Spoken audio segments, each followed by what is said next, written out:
Philippine Agenda 21. This is our national agenda for sustainable development, crafted way back in 1992. This is basically made up of principles of unity, action agenda, and implementation strategies. This integrated economic and environmental policies, as well as human and social capital, health, population management, and human settlements into the country's governance framework. The Philippine Agenda envisions a better quality of life for all Filipinos and live in harmony and within the limits of the carrying capacity and integrity of nature and our resources. Looking at the whole picture, have we provided the Filipino people the quality life that was promised? Sadly, the answer is no. After almost 3 decades of implementing the Philippine Agenda, still 23.7% or 24 million Filipino people are suffering from poverty, especially during this time of COVID-19 pandemic. Environmental pollution in air, water, marine, and land remain a big problem. Businesses are closing. People, especially the poor, are losing their jobs. Our environment is suffering from overexploitation, especially in slum areas, and we continuously suffer from distractions brought by strong typhoons and drought. With this, here is our environmental agenda for 2022 and beyond. Our focus will be on addressing 3 major environmental problems that the world, especially a third world country like ours, is suffering from. One is pollution. This will be all kinds of pollution: water, air, land. Second is climate change, which is a global issue. And lastly, the most controversial, which I believe is the root of all these problems, is overpopulation. The lockdowns has given our environment a time to breathe and recover. However, these small improvements are insignificant in reversing the stress that we have caused to our surroundings, our lands, ocean, rivers, air.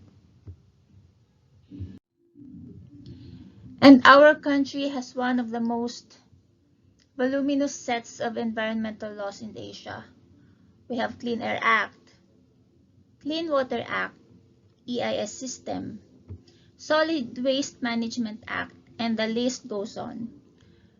The problem is, these laws have not prevented environmental degradation throughout the Philippines. It is due time to revisit these laws, learn from success stories, and recalibrate for us to have an effective implementation. Climate change is happening now, and this simply cannot be explained by natural variation or phenomena, but by human activities. The Philippines, like most parts of the globe, exhibited increasing temperatures to around 0.7 degrees Celsius during the past 6 decades. A short-term improvement in air quality is observed here in Metro Manila during the community quarantine measures. However, our archipelagic country remains to be vulnerable in the next decades if no further action is taken here.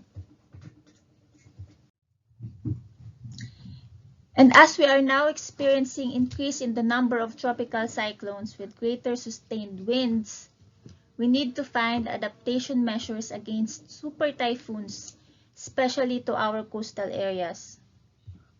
Same goes during El Nino. We shall find solutions to control and mitigate the damage of drought to agriculture, forestry, water safety and security, and even to energy production. The main reason for environmental degradation is the humanity's footprint. With a growing population, degradation increases. The 101 million Filipino people is continuously increasing, and so with the pressure we are causing to the environment.